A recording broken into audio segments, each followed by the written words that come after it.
All right, so I'm going to do the shoulder and arm today.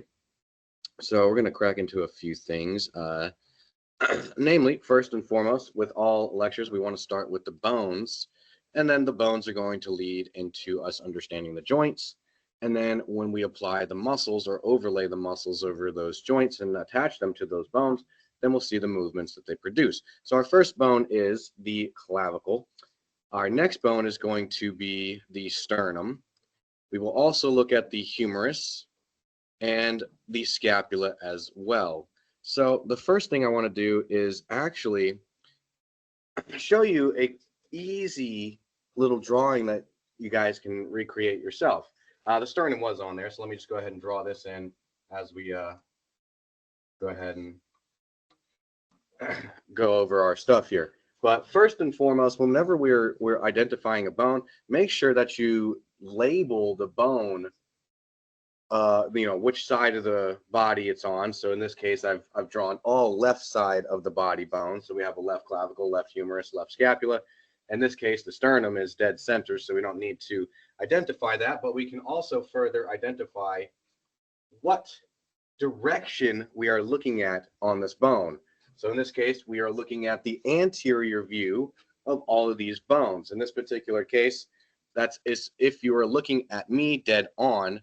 So this would be the front of the clavicle, the anterior view of the clavicle, anterior sternum, scapula, so on and so forth.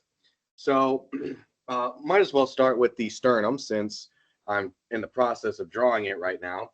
So the sternum, if we actually draw it out, kind of looks like a necktie.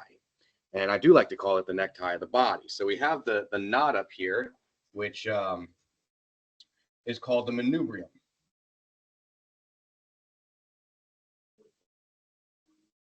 Now the manubrium has has a couple landmarks. One of which is the clavicular notch. Now the clavicular notch is on both sides. You'll see that there's a little indentation on each side of the manubrium for the clavicles to sit, and we'll see that actually forms a joint later. Then we have the angle of the sternum, where the manubrium actually meets the body of the sternum, also known as the gladius, because it looks like the gladiator sword, like a gladiator's like a Roman sword. So the body then has these little notches called costal facets. And then at the very bottom of the sternum is a tiny little piece of bone hanging off called the xiphoid process. So you can actually take your time and draw and then redraw this, because if you draw and redraw it, then you're committing it to memory and you're able to recreate, well, your lecture and your lesson. So let's move on to the other bones. Let's go ahead and knock out another easy one. The sternum, relatively easy, but the clavicle is extremely easy. There's only two major landmarks that we're going to be paying attention to in regards to the clavicle. So as we're looking at the left clavicle and from an anterior view, we have on the medial side the sternal end, and then on the lateral side we have the clavicular end. And so you can simply just draw the clavicle as just an angled rectangle, because that's kind of what the clavicle looks like. So as we can see here, the sternal end, well, meets the sternum, and so in this particular case meets the clavicular notch, and that's going to form a joint called the sternoclavicular joint. And then we have the acromial end, which is going to meet a landmark of the scapula we're going to take a look at called the acromion process, which makes the acromioclavicular joint. Now we're moving into the humerus here. So again, we're looking at a left humerus. In this particular case, we're also looking at the anterior side of the humerus. So this means that this is the medial side of our humerus. This is the lateral side of our humerus. And that's actually, no, I'm silly. These are all right. Let me fix that. Right humerus. And I originally had in my mind that I was going to draw them as right ones, and then for some reason I was like, no, these are left. But another reason why orientation is always important. So another, a right humerus, and this means this is actually going to be a right scapula as well. Another, so we got the right humerus, the anterior view here. So in this particular case, it's almost like you're looking at my arm like this. So on the medial side, we have the head. The head. So this is how you can orient your bones properly, especially the humerus in this particular case. The humeral head always is going to point towards the midline of the body, the medial side of the body. So this means that the humeral head is the medial landmark. We also have on the lateral side the greater tubercle. So those are two identifying structures that can help you orient which, the medial side of the bone versus lateral side of the bone. On the anterior surface of the humerus here, there's also, since we have the greater tubercle, greater implies the existence of a lesser. So in this case, we have the lesser tubercle as well. Now, in between these two tubercles is a groove called the interturbicular groove. And those grooves, well, there's high ridges called crests. So, just a couple extra landmarks. But I'm not going to label those because I don't think they're all that pertinent to really pay much attention to. So we're just going to list out some of the major ones to pay attention to. Moving down the shaft of the humerus, we're going to find on the lateral side of the bone the deltoid tuberosity, which is where, well, the deltoids are going to be attaching to. On the bottom half, the distal half of the humerus here, we find a couple bumps on the side. So if you actually, touch the sides of your elbow here, you're going to feel these two bumps. These are your condyles, and we have two, one on each side. So one happens to be the lateral condyle, obviously going to be on the lateral side in this case, and then the medial condyle. Then we have two landmarks in the center, in between those two condyles. We have what's called the trochlea on the more medial side, and then the capitulum on the more lateral side. And these two bones we're actually going to pay more attention to in the forearm and hand lecture, as we'll find that the ulna and the radius articulate with those landmarks to make some joints. So we'll pay attention to those later, but we might as well knock them out now. So the hardest and most complicated bone we'll probably be looking at this lecture will be the scapula. It has the most landmarks, arguably, that we'll be paying attention to. Now, for sakes of ease and convenience, you can draw the scapula as a triangle. So as you can see, I drew a triangle, and then I just make like a little circle on the lateral or medial point here. So in this particular case, we're looking at the anterior view of the right scapula in this little depiction right here, and then the posterior view of the right scapula. So looking at the anterior view, to be honest, there's only a couple landmarks that we're going to see in the anterior view that we're not going to be able to see in the posterior view. So we'll probably just pay more attention to the posterior view, as a lot of these landmarks are kind of duplicated because of which side they're on. But on the anterior side of the scapula, we have this depression called a fossa meaning a shallow depression, and we have the subscapular fossa. So this basically means underneath the scapula. So this is where, this is between your rib cage and the shoulder blade. So if this is the front of my shoulder blade, it's sandwiched to my rib cage right here. And then another landmark that we probably won't really be able to see or address from the posterior view is the coracoid process. The coracoid process is the more anterior landmark of the scapula in this particular case, and it is right below the acromion process. So looking at the general landmarks of the scapula, well, as we mentioned, I drew this as a triangle, and so we can kind of associate some of these landmarks as if it really was a triangle. So triangles have, well, 3 angles. So in this particular case, we do have some angles, essentially where the bones divert in their direction, or the bone's lines divert in their direction. And then a triangle also has borders or edges or walls, we could say. So in this case, our scapula has both of those landmarks. It has borders and it has angles. So we have the inferior angle here, as well as the superior angle. So if we look at these two little corners of the triangle, they form angles, one being above, superior, one being below. Then we have borders. So we have the medial border, which is the border that is going to be closest towards your spine. So if you shrug your shoulders back and that edge of your shoulder blade touches your spine, that's the medial border. Now there is another name that the medial border goes by, which is the lateral border.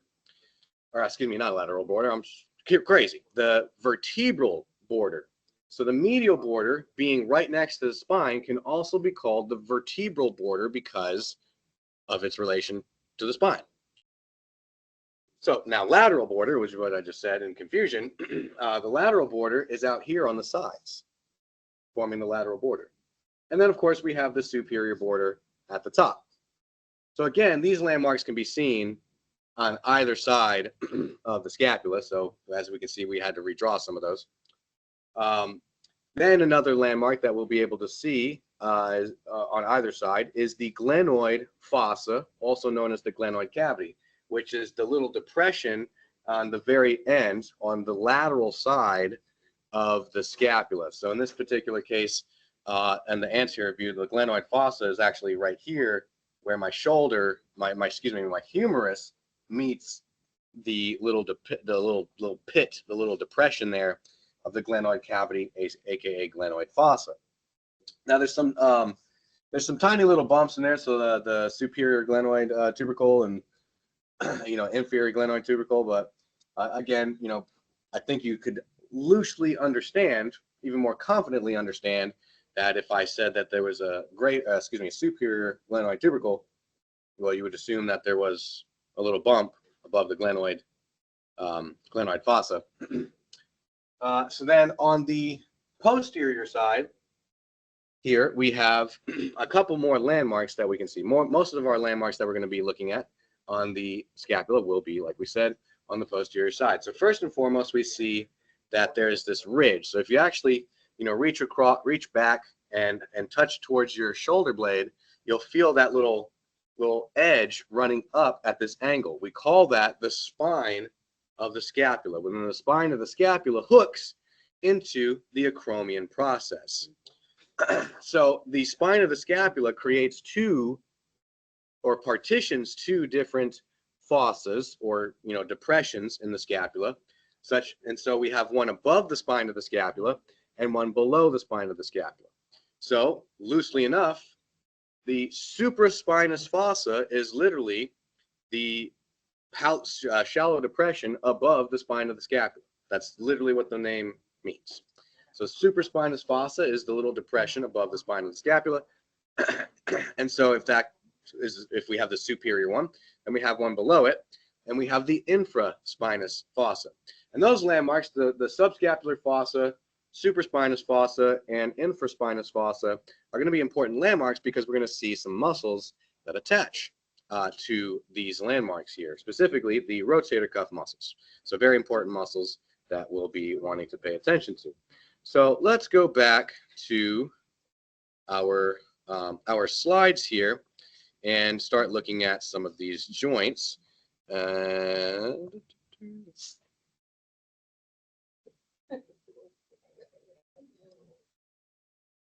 So our first joint up is the glenohumeral joint, which is the shoulder joint.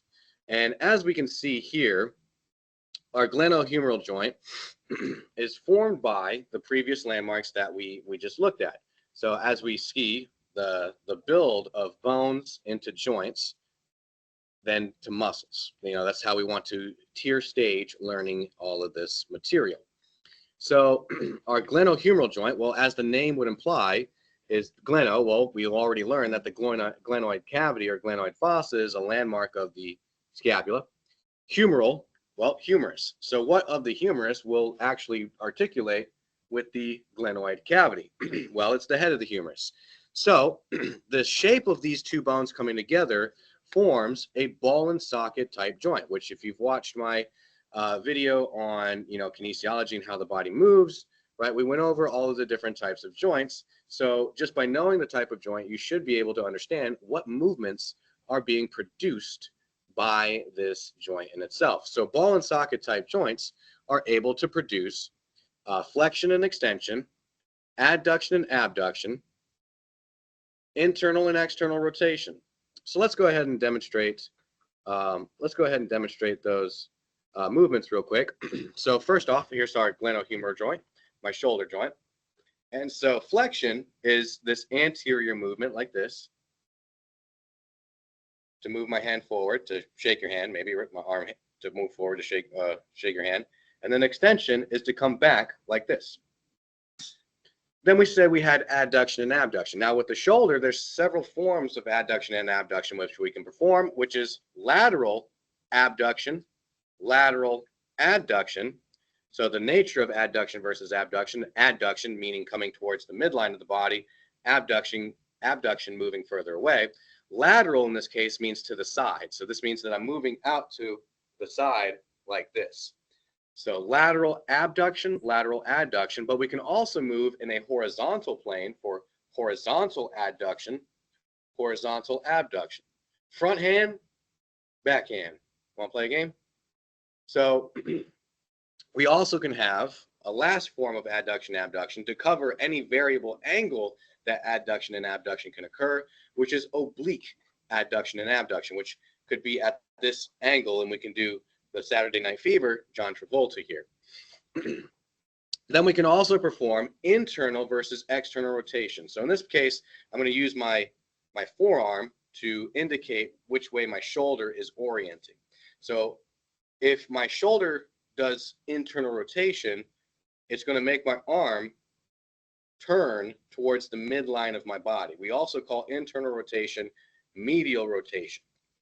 And if I turn externally or outward or laterally, then I point out to the side. So this is external rotation, internal rotation. Turning in, turning out, turning medial, turning lateral. All of those are synonymous terms for that movement. Now, when we combine all of those types of movements, flexion, extension, adduction, abduction, and even having rotation in there, we can perform a circular movement at a joint called circumduction. So circumduction is to make a circular movement at a joint. So moving back to our slides. Now, we're not going to go over the various, ligaments and stuff there. It's a little above and beyond what needs to be known, but understanding the movements and what those movements look like. So paying attention to the movements I just did, and why not just rewind the video back a second and recreate those movements with me. So that way you can have a good firm understanding of how these movements are traveling through your own body. So our next joint is the sternoclavicular joint, and I don't need to demonstrate this. So it is a gliding plane joint, which means that it's a very complicated set of movement, because gliding plane joints are a bit of catch-all movements, or catch-all joint movements, because they can do various movements. So in this case, we have what's called the shoulder complex, which includes my glenohumeral joint, my scapulothoracic joint, my acromioclavicular joint, and the sternoclavicular joint. All of those joints need to move in a very synchronized fashion to create the very complex and dynamic range of motion that my shoulder can actually, like the shoulder totality can actually produce. So in this case, the sternoclavicular joint is going to pivot and elevate, depress, rotate, like jut forward for protraction and retraction all along those movements. And we'll see the same essential thing for the acromioclavicular joint. Now, obviously, these can be very complicated joints in what they're doing and their roles and the natures that they play for our shoulder complex and stability and health. But for the simplicity of massage therapy, we're going to keep it pretty simple. So, going back a slide, first we should say that, the sternoclavicular joint is made by the sternum articulating with the clavicular notch, the sternal ends of the clavicle articulating with the clavicular notch of the sternum to create that joint. So then we have the acromioclavicular joint, like we said, articulating with the acromion process of the scapula with the acromial ends of the clavicle. And again, so very complicated sets of movement. So elevation, suppressions, internal rotations and rotations and all this and all that stuff and the other. So looking at another major joint, we'll actually take a look at these movements in specificity. So we have the scapulothoracic joint. The scapulothoracic joint being where the scapula articulates on the posterior surface of the thorax. So in this case, the subscapular fossa and all of those landmarks kind of just sliding across the back of our body. Now, notice that we have what's called a false joint in this case. Why? Because, well, as we learned in the previous video I made about joints and kinesiology, joints have very particular and specific components to make them, specifically the synovial joints, right? Where we have a joint capsule, we have ligaments, tendons, we have synovial fluid, and all these other components. The scapulothoracic joint has none of that. And the scapulothoracic joint is solely supported and stabilized by muscles. As you'll learn, we have like 17 different muscles acting upon the scapula and the humerus and helping the shoulder move in itself.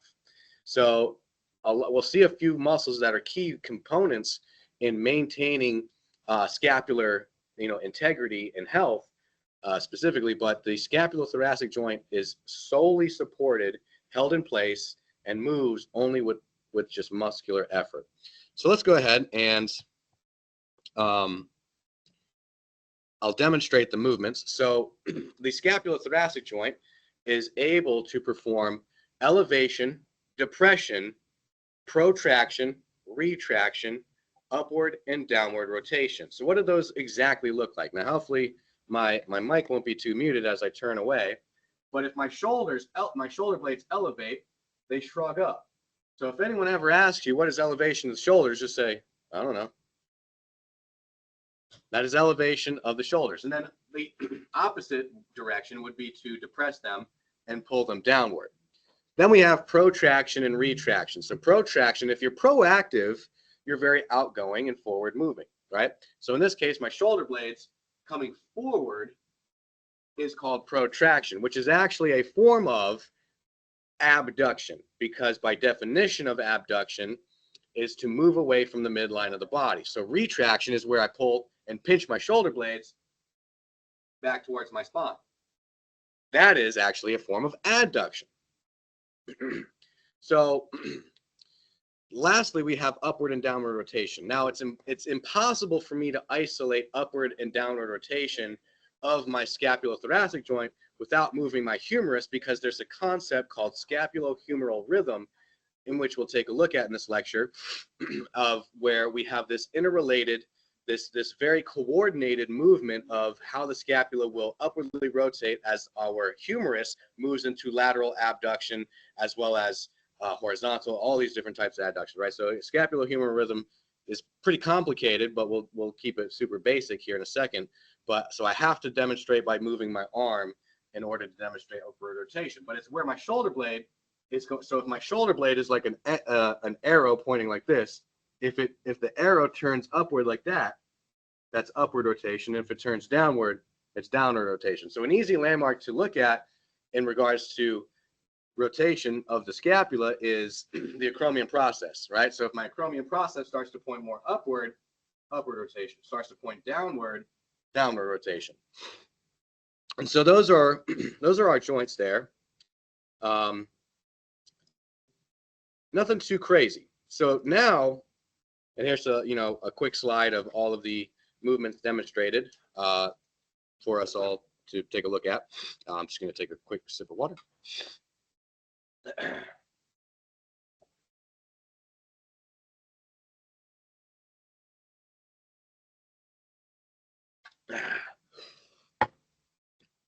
All right, enough of those movements here. So cracking into our muscles. So we have the deltoids as our first muscle. Now, before we start looking at the muscles, I want to explain again the most major concept of kinesiology and understanding kinesiology, which is that, one, we already learned that bones and there's landmarks, right? So we already took a look at those landmarks. And now we just saw with the joints how those bones come together and what parts of those bones come together to form these joints. Now we looked at the movements, right? We looked at well, this joint can perform this movement. When it comes to muscles, always remember that muscles will only ever pull. They're like elastic bands, right? If I stretch an elastic band out, it's going to snap back, right? It's going to pull. An elastic band can't stretch itself out. Or like a rope, right? So if I had a rope attached to you through this screen, or to you in the audience, and I pull that rope from you to me, you're only going to move in that line because that rope is taut and I'm pulling it. Now, you're still holding that rope. If I try to feed the rope back out to you to try to use a rope to push you away, well, the rope is slack. It's a spaghetti noodle. It's just going to coil at my feet. So muscles only pull. So that means that a muscle is going to attach to one part of a body, to the other part of the body, and then it's just going to yoink them together, right? And that's how a muscle works.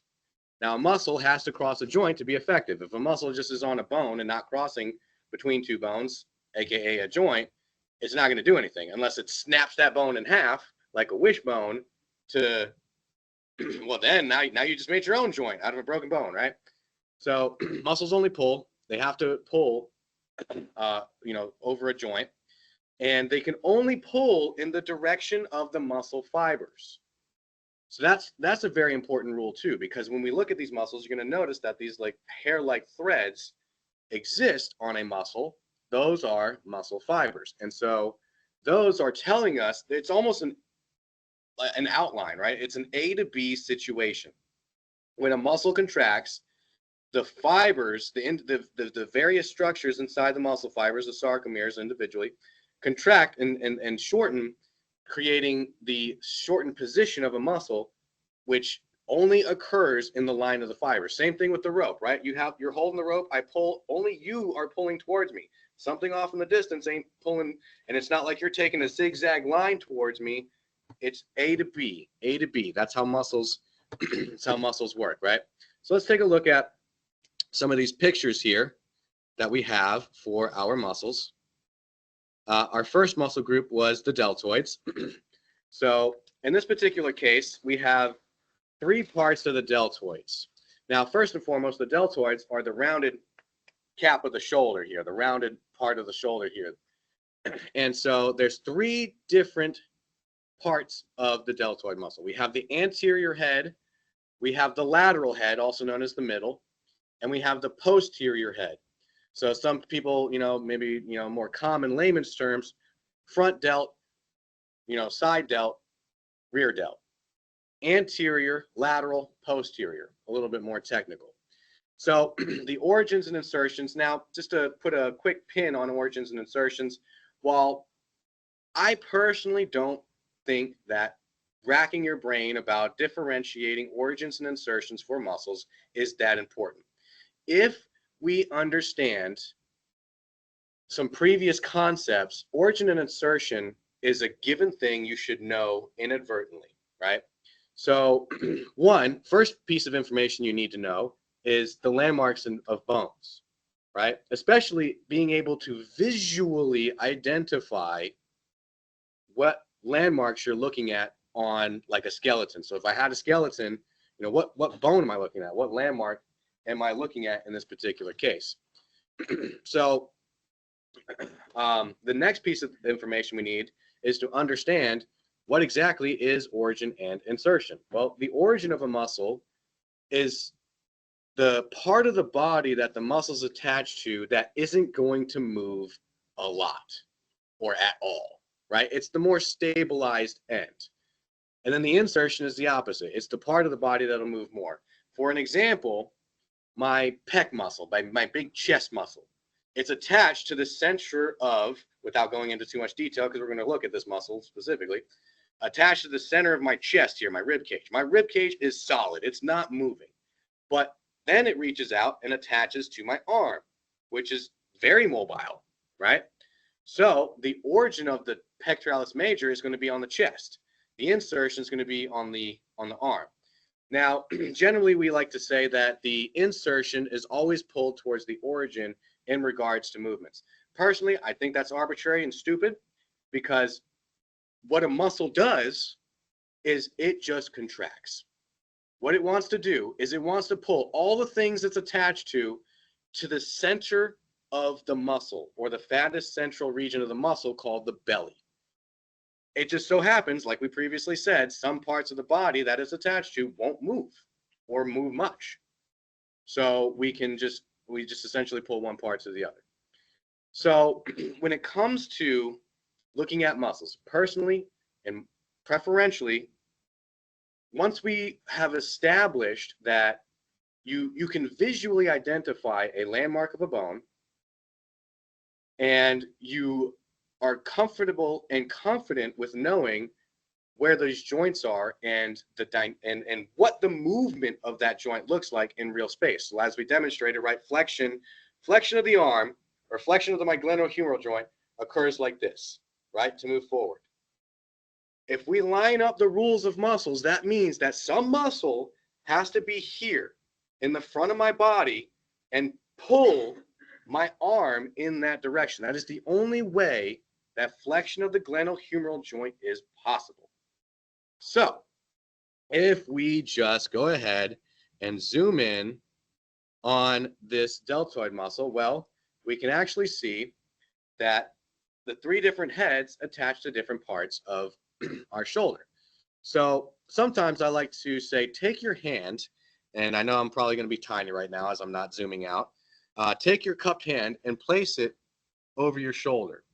The heel of your hand or your thumb is touching your clavicle. The lateral side of your hand is touching your acromion process, and then your fingertips are touching the spine of the scapula. That is the landmarks or the attachment sites of the deltoids. We have the anterior delt in this case attaches to the clavicle. The lateral delt touches to the acromion process, and then the posterior delt attaches to the spine of the scapula. And then, well, easy enough, we already looked at a landmark called the deltoid tuberosity on the humerus, which I wonder what attaches to that, right? So all three of our deltoids attach near that. Obviously, you know, in physics, you know, two objects can't occupy the same space at the same time. So obviously they attach to various points around the deltoid tuberosity, but deltoid tuberosity, right? So so now what I want you to do as an exercise too is when you're looking at a picture of a muscle like this, and now I also suggest that because this is just a two-dimensional image, it's not the easiest to be able to see the full dynamics and angles in which a muscle can pull the parts of the body. So try to get a three-dimensional image, you know, maybe find a phone app or something like that, or maybe a website. I think there's a website, maybe I'll try to put the link in the description. It's called innerbodies.com or something like that. To look at just the picture or look at the three-dimensional image, trace the attachment sites and follow those attachment sites along the directions of the fibers, because that's how the muscle is going to pull the body.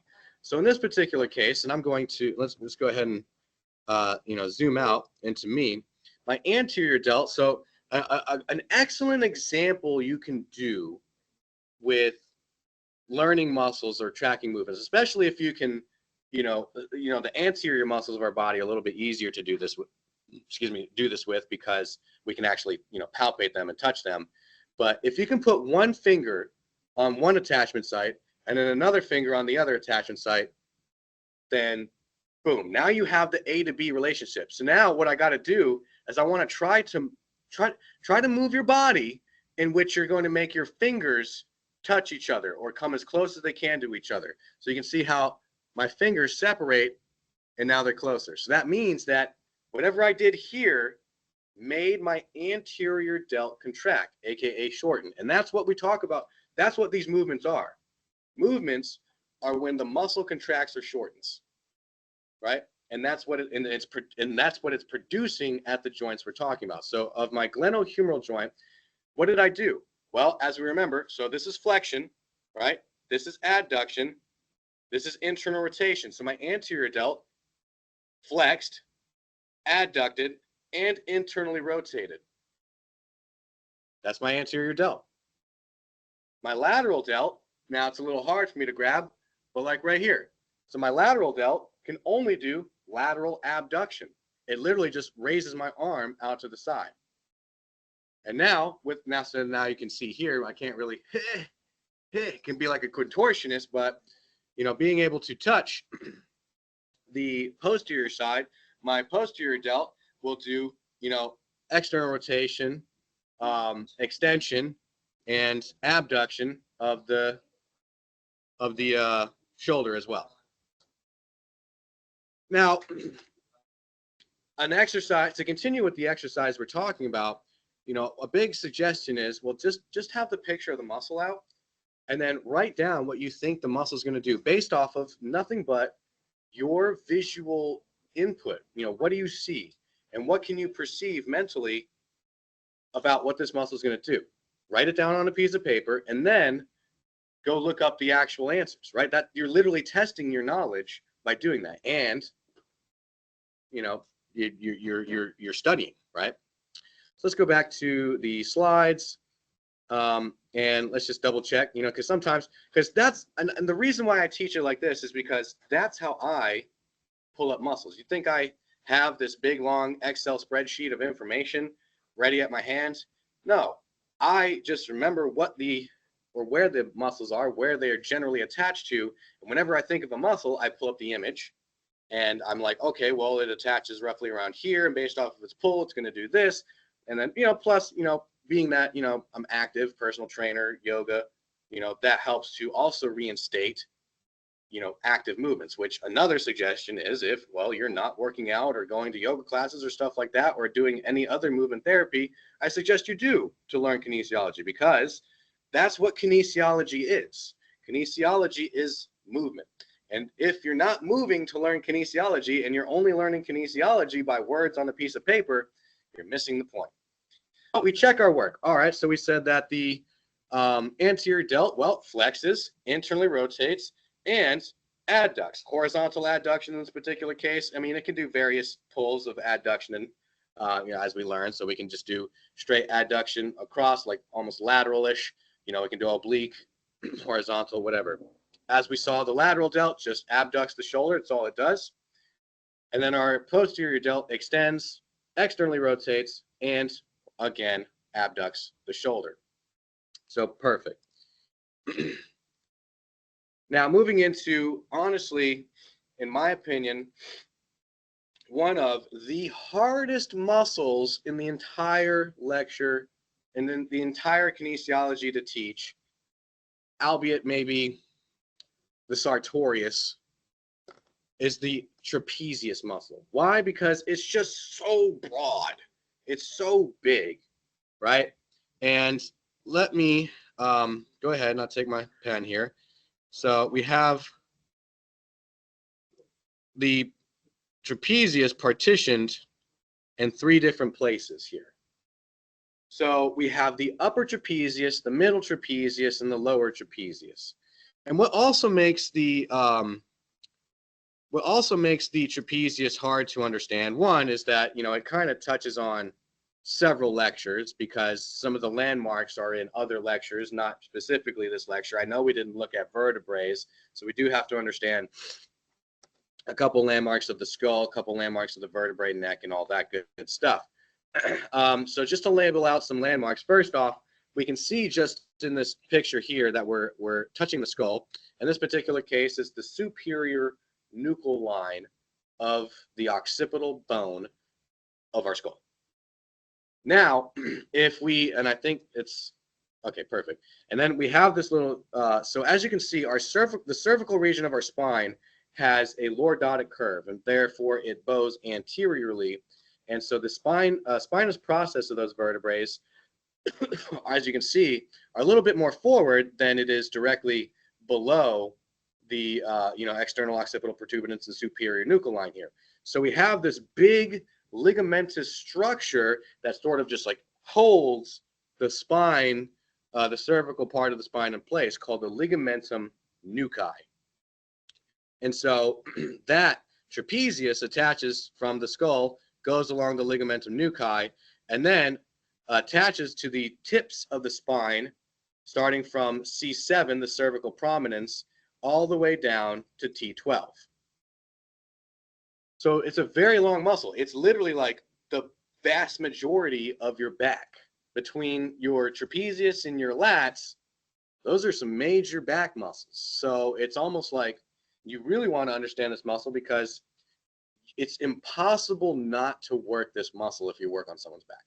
One, it's the most superficial muscle of the body, and it just covers so much of the back and so much of the neck. When you're working on someone face up, neck and shoulders, most of it's trapezius, right? Upper trapezius specifically. All right, so obviously we can try to guess that the central landmarks we just labeled, all the landmarks of the spine and skull, those are our origins, right? Because our spine should be very stable. And as you see, we're reaching out to the shoulder blades and other parts that we'll take a look at in a sec. Those are very mobile. So those are our insertions.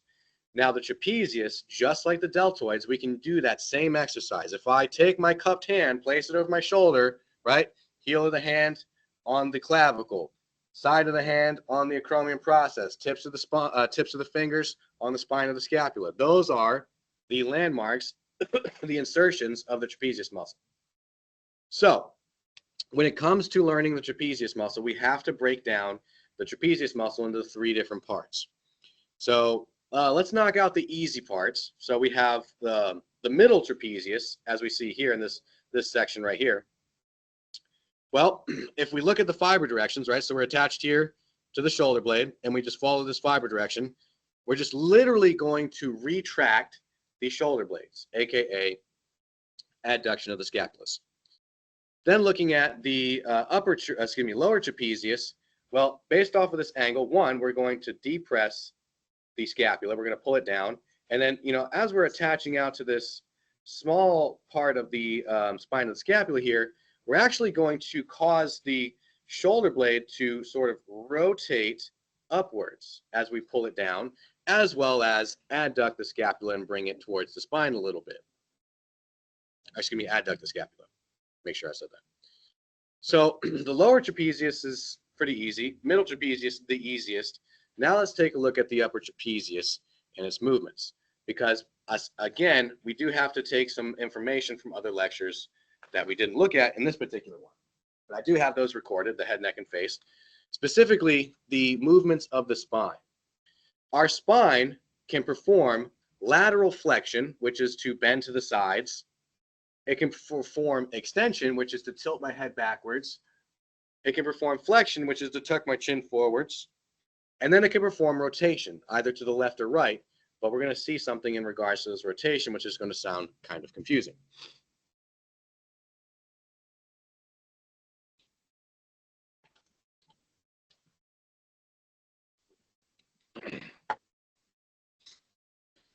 Look at here, we can see that we have muscles or fibers going up in this direction.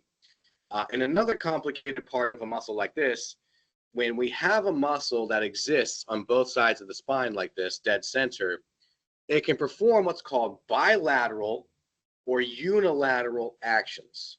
Bilateral actions means that if the muscles on both sides of the spine contract at the same time, it's going to do XYZ movements.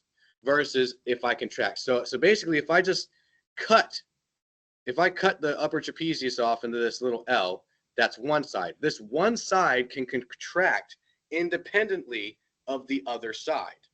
Or I can contract both sides at the same time. So let's just knock out bilateral movements because it's a little bit easier. Bilaterally, if I bring A to B or B to A, I'm going to elevate the shoulder blades, and I'm going to extend the head and the neck. So it's literally going to look like this. I'm just going to be looking up with very shrugged shoulders, right? Now, more complicated is going to be the unilateral actions because we're going to have a more dynamic range of motion. In this particular case, one, based off of the angle, what I'm going to do is I'm going to pull, and when I pull this way, you can see that the head is actually going to turn to the left. So this, or excuse me, in this case, the right. So this left side of the trapezius, the upper trapezius, is going to contract, but my head turns to the right side of my body. When this occurs, if a muscle on one side of the body causes the spine to turn away from the side it's on, we call that opposite side rotation. So that means I'm turning to the opposite side. Of course, we're also going to elevate the shoulder blade, right? And we're going to upwardly rotate the shoulder blade based off. So as you can see, like it's going to tilt this way, right? And I'm going to bend my neck down to the side. So I typically like to say that the upper trapezius muscle, and we'll demonstrate those movements here right now. I like to call the upper trapezius muscle, especially its unilateral contractions, the Nicolas Cage meme, where it's like, you don't say. You see that meme? So, you know, I elevate the shoulder, upwardly rotate the shoulder, turn my head to the opposite side, and laterally flex it. This is full flexion. This is full contractility of that one side of the upper trapezius. And then if both sides contract, like this. If my middle trapezius retract, my lower trapezius brings it down, like this. So in this particular case, we observe that this single muscle, the upper trapezius, performed elevation of the shoulder blades. The lower trapezius performed depression of the shoulder blades. So we, in this case, have what's called an antagonistic muscle to itself. Now, as I mentioned in another video about how muscles, you know, exist in a push-pull relationship, that if one muscle pulls in one direction, there's another muscle to pull in the opposite direction. It's very rare circumstances that a muscle can do two opposing actions, right? Because people think like, oh, well, the biceps can flex and it can extend because it has to allow my arm to do that. No, my triceps is causing the extension in this case.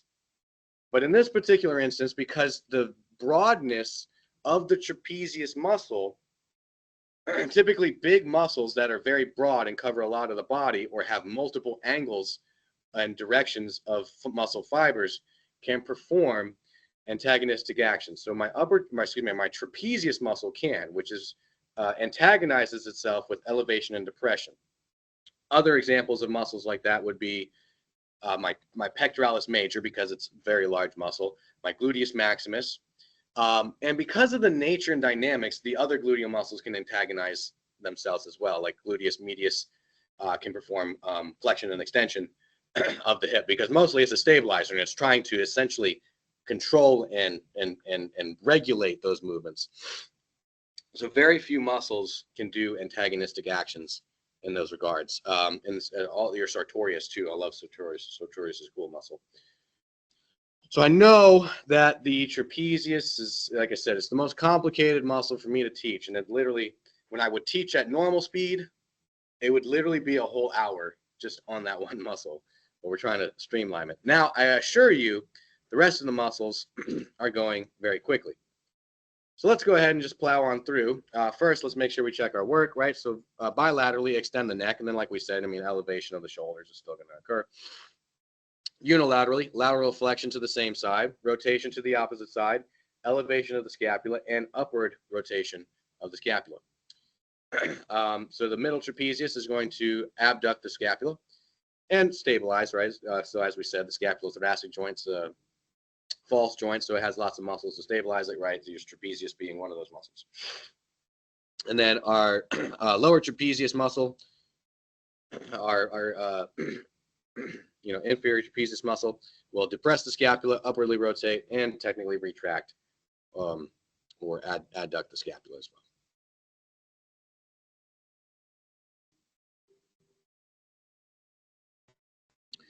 So our next muscle is the lats, the Latissimus Dorsi, as it's called. So as we can see here, another very big muscle, right? I mean, it goes from this lower part here, which is called the thoracolumbar aponeurosis, thoraco, thorax, lumbar region, aponeurosis. And aponeurosis is a thin sheet of connective tissue that serves to be a junction point between multiple muscles and then anchoring those muscles to bones. So we're going to see, in other lectures, other muscles that attach to the thoracolumbar fascia or aponeurosis. So then it rises up and actually attaches to the tips of the spine all the way up to T6. So it's like, oh, well, this kind of crosses the trapezius, right? Well, trapezius actually sits on top of it. So this is why we say the trapezius muscle is the most superficial muscle of the back because it's actually on top of the lats. Then it actually attaches here to the inferior angle of the scapula and then reaches around through the armpit to attach to the front of the humerus. So it's kind of hard to understand, but it literally goes through your armpit and then wraps back around and attaches to the front of your humerus. And so in this particular case, we call this muscle the handcuff muscle or the swimmer's muscle because if you're swimming or, especially the handcuff action, let me just go ahead and might as well just, physically demonstrate. If put your hands behind your back, sir. All those movements you just did were the actions of the lats. Extension, internal rotation, adduction. So lats. Very simple, very easy muscle. And then Teres Major. Teres Major goes synonymously with lats because, well, Teres Major is also called lats little helper. So in this particular case, it's a little tiny, right? Attaches to the lateral border of the scapula, and then again reaches around to essentially attach near to the lats on the anterior side of the humerus. It does the exact same actions as the lats. It extends the shoulder, adducts the shoulder, internally rotates the shoulder. It's lats little helper. So moving on to our rotator cuff muscles, first and foremost, we want to notice that we have an acronym for these. We call it the sits muscles. So if we remember sits for rotator cuff, well, that means supraspinatus, infraspinatus, teres minor, subscapularis. So first and foremost, all of these muscles have in common of stabilizing our glenohumeral joint. Now, some of these muscles should be pretty simple and easy on where they attach. Our supraspinatus, infraspinatus, and subscapularis all had their respective landmarks of the scapula in which they attach to, right? Supraspinatus and the supraspinous fossa, so on and so forth. Teres minor is the only one that's a little different in this case of its origins. It is right next to its older brother, right, Teres major, on that lateral border of the scapula. Now, as you'll see here, 3 of these have a common insertion point on the greater tubercle. So being that the first 3, supraspinatus, infraspinatus, and teres minor, are on the posterior side of the scapula, they all hang out on the same side of town, aka the greater tubercle. Then subscapularis, who lives on the other side of town, well, he doesn't go to the same bar or the same hangout point. He goes to the lesser tubercle. And now, like I said, trying to do the exercise of looking at the muscle and seeing how the pull of the muscle creates what it is. It's going to be a little difficult here in this particular case with this image, but maybe on a 3-dimensional image you could find it. But our supraspinatus literally is just an abductor of the shoulder. It literally runs through the little space made by the clavicle and the acromion process here. And then let me just erase that. Erased. That looks questionable there. That would kind of almost drew a thing there. So it runs right underneath that acromion process and attaches out to the greater tubercle. So it just pulls the humerus out to the side. Then teres minor and infraspinatus, right? They laterally rotate and adduct the shoulder. They're going to bring it close, right? Because they're going to pull it this way for adduction, and they're going to rotate it externally. And then our subscapularis is just a medial rotator of the shoulder blade itself. Our next muscles are the rhomboid muscles. We notice that we have 2 of them. We have rhomboid major, rhomboid minor. As we can see in this particular picture, it's going to separate the rhomboids there. I don't particularly have you make a big fuss of remembering origins and insertions. I mean, the insertions should be pretty simple, right? It attaches to this medial border or vertebral border of the scapula and then attaches to the tips of the spine called the spinous process. So in this particular case, if we were to zoom in, right, we have this upward angle. So one, we're going to retract the scapula. And as you can see, we're actually going to have this little bit of a pull for downward rotation and a slight bit of elevation. So let's just double check. Oh, lo and behold, it rings true. A to B, adduct, elevate, downwardly rotate. So as you can see, hopefully like the little exercise I'm talking about, and when you first start trying it, it's going to be a little slow, but it picks up so much faster. Once you really start understanding the concept and the foundational knowledge, it goes fast to the point where it's wash, rinse, repeat. Every single kinesiology lecture is the same. And kinesiology is kinesiology, no matter the animal. If you understand the dynamics and foundations of kinesiology, you understand that joint shapes depict the types of movements joints can produce. You understand that muscles laying over those joints can pull those joints in particular directions.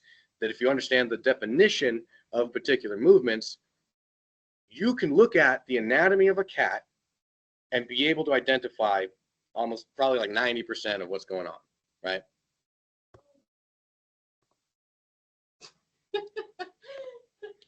So our levator scapula is our next muscle up. And the levator scapula, a little bit of a complicated muscle, but levator scapula is a very important muscle in this lecture, specifically differentiating the movements between the upper trapezius and levator scapula. Why? Because when it comes to neck troubles, people are always going to be talking about their trapezius muscle. But levator scapula can also be very problematic. And so you want to be able to identify which of the movements are being produced by either or, because that's going to help you identify, well, what might be going on wrong for this client's neck pain. To be able to identify and differentiate, do I need to work the levator scapula or do I need to work the trapezius muscle? So in this particular case, the levator scapula is attached to the medial border of the scapula and the superior angle, right? Should be listed as there as well. And then it attaches to the transverse processes of the spine, the vertebrae here. So in this case, right, we have the first four, but again, I don't care if you know which ones are attaching to which, but whatever.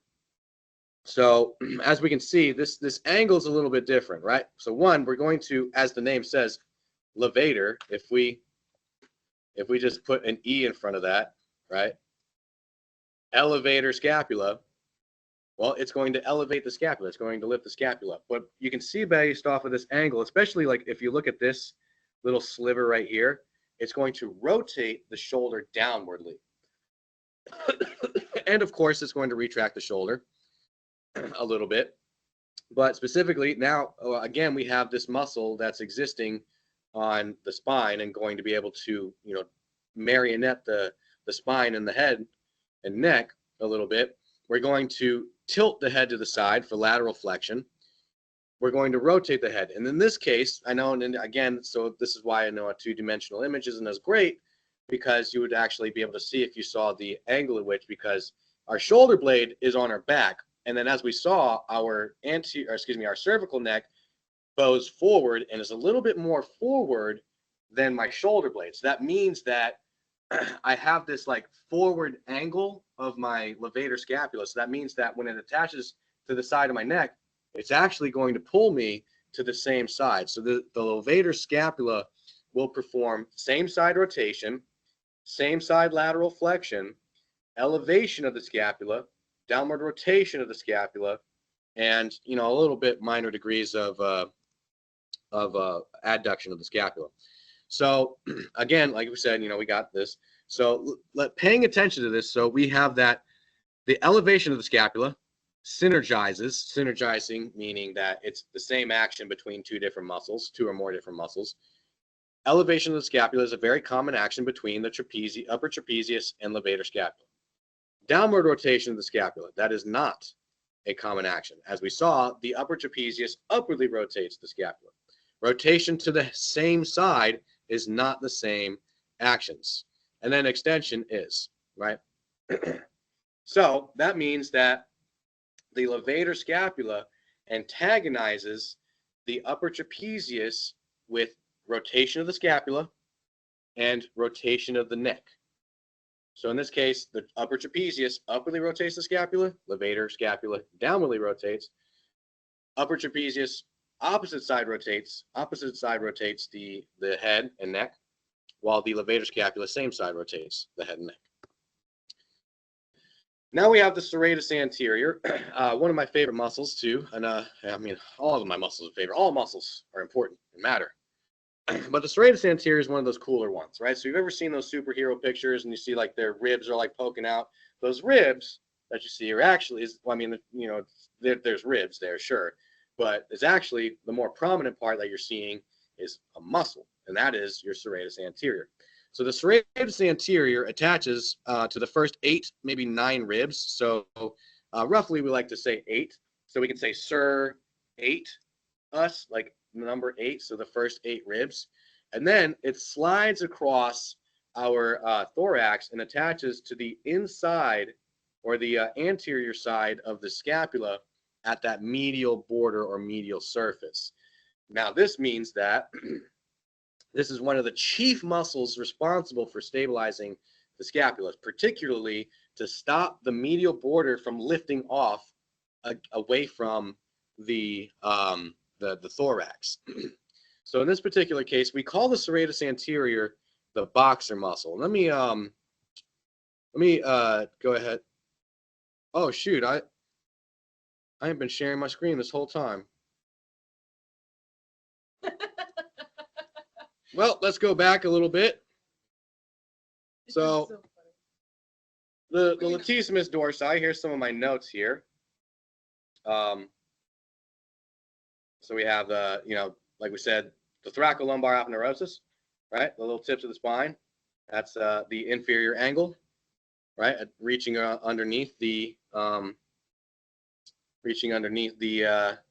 or through the armpit to the anterior side of the humerus. Cool. Actually, that's probably where because I remember I did my handcuff thing. Teres Minor, right? We saw, or excuse me, Teres Major. We saw that. Here's our our rotator cuff muscles, right? Remember the acronym SITS, as we have here: SITS, subscapularis, supraspinatus, infraspinatus, teres minor, subscapularis. Greater tubercles over here, lesser tubercles, right? So some of the little crazy drawings, as you saw. Well, good thing I didn't draw the. I guess my little penis drawing didn't show up.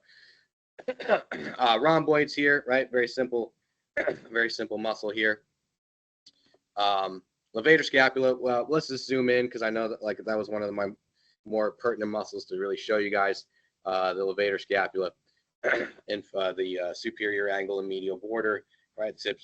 Transverse process of the vertebrae, as we see how this angle would affect that pull. So serratus anterior, right? Back on track. Sorry about that, having the slides missing there for you. But serratus anterior, right? Those first 8 ribs, and then onto the anterior medial surface, anterior surface of the medial border of the scapula, and so it keeps it in place. Now, let me stop sharing my screen. So I called it the boxer muscle, more like that, like old school Irish pub fighting boxer, like haha, have at thee. Because if you do this, like the little cliche, ha-ha, this is the actions of the serratus anterior, which is to, 1, depress the shoulder blade, protract the shoulder blade, upwardly rotate the shoulder blade. Ha-ha! So doing like an uppercut, little old school boxer uppercut is the actions of the scapula. Or excuse me, the serratus anterior, but it's also very responsible for, like I said, keeping that medial border down, because there is a condition called wing scapula, which causes the muscle, or excuse me, causes the border of the scapula to pop up, not in a good way like we normally would with massage to try to lift that border up and then just, you know, dig an elbow under there. But you know, serratus anterior, very cool muscle. All right, let me actually go back to sharing my screen. The pec major, big muscle here. So in this particular case, like we said, we have you know, multiple attachment sites. So we have 3 different and distinct heads of the pectoralis major. We have the clavicular head, the sternal head, and the costal head, all attaching to their respective things, right? Clavicle, sternum, costal meaning ribs, so in this case ribs. And then they all reach out and attach to the anterior side of the humerus. So commonly, all of these muscles, I mean, you could probably guess, right? Everyone thinks like, oh, well, how do you work out your chest? Well, you do a push-up, right? Or you do like a bench press. And well, what are the actions of doing a push-up? Well, you're taking your shoulder into flexion, right? And then if your hands were to move, if you did like free weight dumbbells or something, you would also have adduction, right? You'd also have a little bit of internal rotation, right? And flexion of the shoulder. And so adduction will occur in multiple directions, right? We can do oblique adduction, we can do horizontal adduction, all that good stuff. So all of these all of those actions are common to this muscle. But there's one thing, because like I said, this muscle being so large and has so many different directions of fibers is an antagonistic muscle to itself. Specifically, the lower fibers here, or the costal head, being down here and then reaching up at this angle, will actually cause extension of the shoulder to neutral position. So you can actually place your fingers underneath and on that costal head of the pec and move your arm into extension, and you'll feel that muscle perk up.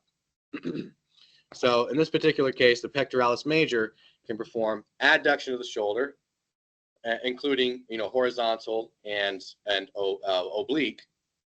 It can do internal rotation and do flexion of the shoulder, but it antagonizes flexion of the shoulder with extension of the shoulder by way of its lower costal head. So if pectoralis major was the only major, or the only pectoralis muscle, we would just call it pectoralis. So the implication of major includes the existence of minor. So in this particular case, pectoralis minor is actually a little bit deeper, attaching to the third, fourth, and fifth rib, and then attaching to the coracoid process here. Now, of course, in this particular direction, right, we're going to pull this shoulder blade down for depression. We're going to pull the shoulder blade forward for adduction, abduction, aka protraction, and we're going to downwardly rotate the shoulder blade. But the major thing to note about pec minor is in this particular picture here, we can see that the brachial plexus, which is a group of nerves and blood vessels that come through this area and through the armpit. The pectoralis minor is a muscle that is has high potential to cause brachial plexus impingement. So that's one thing we want to notice, as well as the scalenes, which we'll see in another lecture. As you can see, they come through very, very close there. Subclavius as well is in that area. And then so sometimes even like your first rib, especially your scalenes. So one, pull your first rib up, right? Your clavicle pulling down, right? Pectoralis major compressing. There's a lot of outlets, thoracic outlets, you might even say, to compress the brachial plexus and all those other neurovascular structures there running through this area. And so in this case, pectoralis minor being one of them. Our next muscle, and I'm pretty sure our last muscle, next muscle is the biceps brachii. So biceps brachii, biceps meaning, well, bi, two, sep, derivative of cephal, meaning head. So this is a two-headed muscle. So one, the bicep crosses the elbow, which we haven't learned yet, but it's pretty simple, and attaches to the radius, and so that's going to be pretty important here. But we also have attachments on the shoulder. We have the coracoid process, and we have in this case, the supraglenoid tubercle. A landmark, I said, who cares? Because, you should be able to gather that is, I don't know why I misspelled it, but that implies that it's above the glenoid cavity, right? So these cross the shoulder. So the biceps muscle is a double flexor. And, just to demonstrate, right? I mean, we should all know what the actions of biceps are if we know the definitions of what movements are. So biceps is a double flexor. If I asked you to flex them guns, what are you going to do? Ha! What did you do? Well, if your arm was like this, you went whoop, whoop, which is, well, pronation, or excuse me, supination of the forearm because of the attachment to the radius being my lateral bone here of the forearm. It's going to pull that over for supination. It's going to flex my elbow and flex my shoulder. That is full flexion of the biceps. The biceps is a double flexor that includes supination of the forearm. Biceps, pretty simple, easy muscle there. And our next muscle is the triceps, which is the only, I loosely say, one of the only muscles on the back of the arm, the biggest muscle on the back of the arm like that. But your triceps, well, three heads in this case. So we have the long head coming from crossing the shoulder, and then we have two heads that exist on the humerus, but they all cross and attach to the elbow, aka the elbow, your elbow being your olecranon process. All of these muscles are involved with extension of the elbow. Now there is one head that is involved with some adduction, it's your long head, just because that it crosses the shoulder joint, so therefore it has some sort of effect on the shoulder joint. So it kind of like brings your arm into position, into the adduction. But otherwise, triceps pretty simple. And this is our last muscle, Coricobrachialis. As the name implies, it goes from the coracoid process to, well, brachii is the arm, aka our humerus. So in this particular case, it attaches, sort of like the medial side of our humerus here. And so it's going to flex the shoulder and adduct the shoulder a little bit. Coricobrachialis, very small, pretty minor muscle, but I could probably pay attention to it. And we'll cover these couple things. So one, we have the axilla, the armpit. Your armpit is actually made by muscles. So your armpit has 4 borders. If you actually stick your, I'll demonstrate it. If you stick your finger into your armpit, right? So we have 4 borders. We have an anterior, lateral, posterior, medial border. So anterior, forward. So if I move my hand forward, what did I hit? My pec major. If I move my arm lateral, well, I hit my biceps. I hit my biceps muscle, my coracobrachialis. If I move my finger posterior, my lats. If I move my arms medial, or my fingers medial, serratus anterior. Those are the axillary borders, or the walls of your armpit. It'll be posted soon. And this is the concept of scapulohumeral rhythm I was talking about. So a 2-to-1 ratio, as it's called. Now, so essentially, and let me go back into demonstration.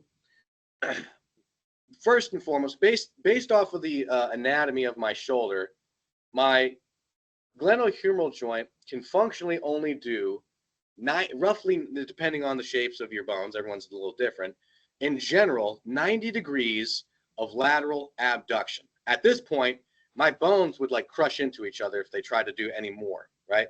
So like literally like stop your shoulder blade from rotating upwards, and then try to like laterally raise your arm by itself. You can't. But so it's like this is as much as I can go. But obviously, if I let my shoulder blade go, now I can raise my arm all the way up. That is scapulohumeral rhythm. So at the terminal range of lateral abduction in this particular case, because there is ranges for like horizontal adduction, protraction.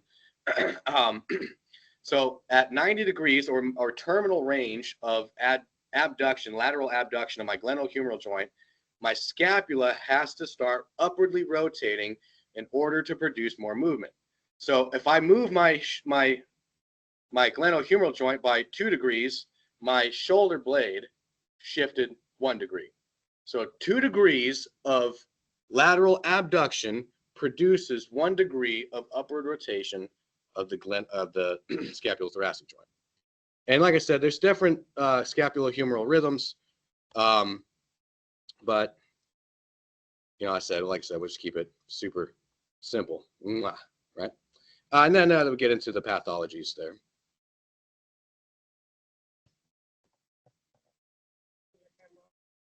It is. So that is the crash course of the shoulder and arm lecture. So we'll post that soon and see you in the next one. You play games?